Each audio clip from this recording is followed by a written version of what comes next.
नमस्कार दोस्तों, धर्म रहस्य चैनल में एक बार फिर से स्वागत है। आज हम जानेंगे एक खतरनाक दहशत भरी कहानी को वीडियो के माध्यम से। गोमती नगर के सबसे पुराने इलाके में एक हवेली खड़ी थी, जिसे लोग मोहनी हवेली के नाम से जानते थे। यह विशाल हवेली 1920 के दशक में एक अमीर व्यापारी मालिक राम शर्मा द्वारा बनवाई गई थी। शहर के विकास के साथ यह इमारत अब आधुनिक अपार्टमेंट्स और मॉल्स के बीच एक अजीब विसंगति बन गई थी। हवेली की विशिष्ट वास्तुकला थी, लाल पत्थर से बनी हुई विशाल लकड़ी के दरवाजे, जटिल नक्काशीदार खिड़कियां और एक बड़ा आंगन।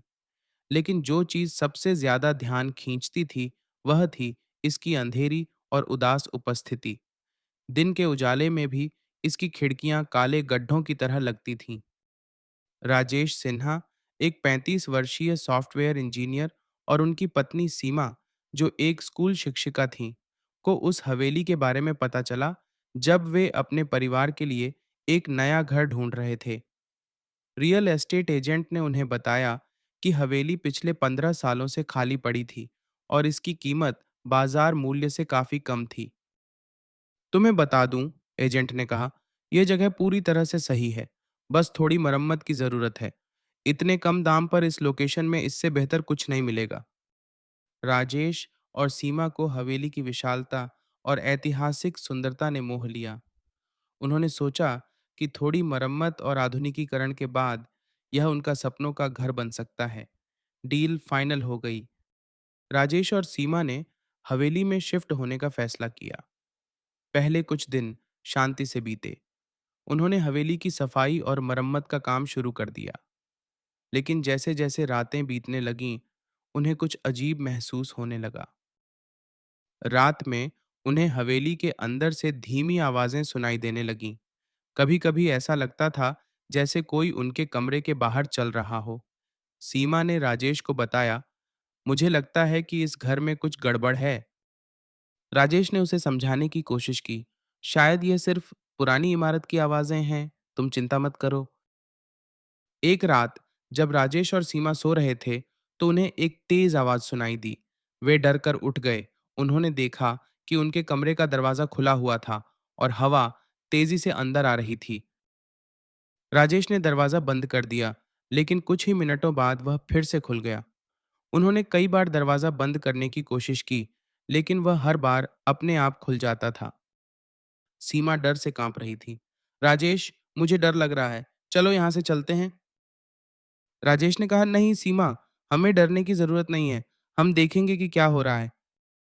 अगले दिन राजेश ने हवेली के तहखाने में जाने का फैसला किया। तहखाना अंधेरा और ठंडा था। राजेश ने टॉर्च जलाई और अंदर देखने लगा।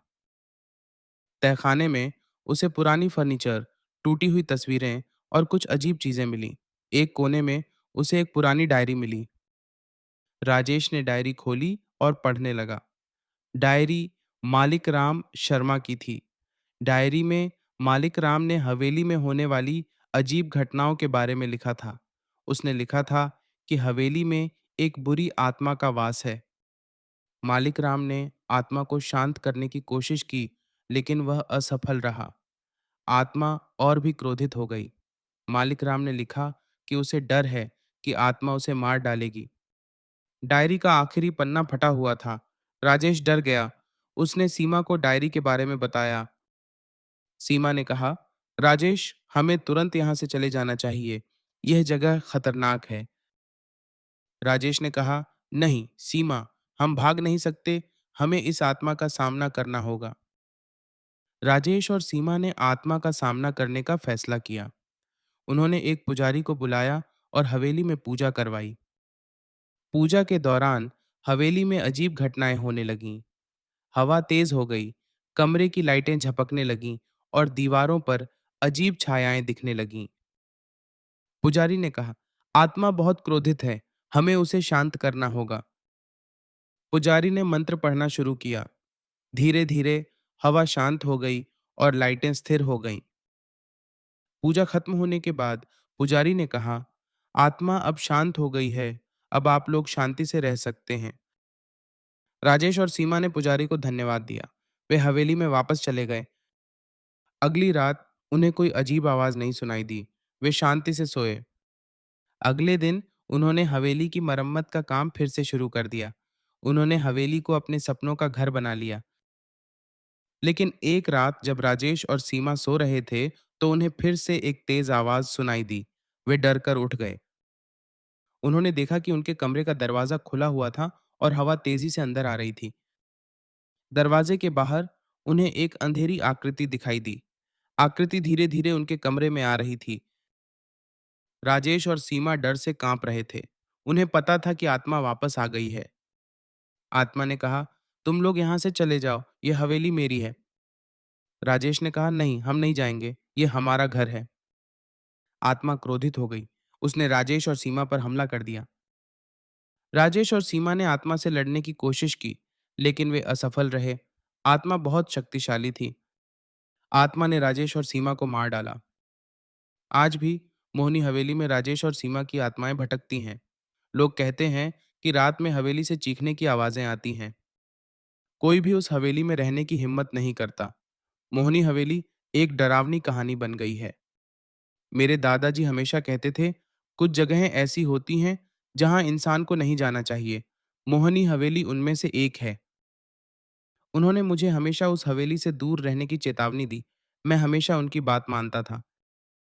लेकिन एक दिन मैंने उस हवेली में जाने का फैसला किया। मैं देखना चाहता था कि वहां क्या है। मैं हवेली के पास गया। हवेली अंधेरी और उदास दिख रही थी। मुझे डर लग रहा था, लेकिन मैंने हिम्मत नहीं हारी। मैंने हवेली का दरवाजा खोला और अंदर चला गया। हवेली के अंदर अंधेरा था। मैंने टॉर्च जलाई और देखने लगा। हवेली के अंदर मुझे पुरानी फर्नीचर, टूटी हुई तस्वीरें और कुछ अजीब चीजें मिली। एक कोने में मुझे एक पुरानी डायरी मिली। मैंने डायरी खोली और पढ़ने लगा। डायरी मालिक राम शर्मा की थी। डायरी में मालिक राम ने हवेली में होने वाली अजीब घटनाओं के बारे में लिखा था। उसने लिखा था कि हवेली में एक बुरी आत्मा का वास है। जैसे ही मैं डायरी पढ़ रहा था, मुझे ठंड लगने लगी। मुझे ऐसा लग रहा था जैसे कोई मुझे देख रहा है। मैंने चारों ओर देखा, लेकिन मुझे कोई नहीं दिखाई दिया। फिर मैंने एक आवाज सुनी। आवाज कह रही थी, तुम यहाँ क्या कर रहे हो? ये हवेली मेरी है। मैं डर गया। मैंने टॉर्च बंद कर दी और भागने लगा। मैं हवेली से बाहर निकल गया। मैं कभी उस हवेली में वापस नहीं गया। आज भी मुझे उस हवेली का ख्याल आते ही डर लगता है। मैं जानता हूँ कि वहाँ कुछ बुरा है। मैं आप लोगों को भी उस हवेली से दूर रहने की चेतावनी देता हूँ। वहाँ मत जाओ, वहाँ कुछ बुरा है। यह कहानी एक सत्य घटना पर आधारित है। भेजने वाले साधक ने पहचान को गुप्त रखने को कहा, तथा पात्र और स्थान में परिवर्तन किया गया है। कैसी लगी है? कहानी अवश्य कमेंट बॉक्स में लिखकर बताएं। आप सभी का दिन मंगलमय हो। जय मां पराशक्ति।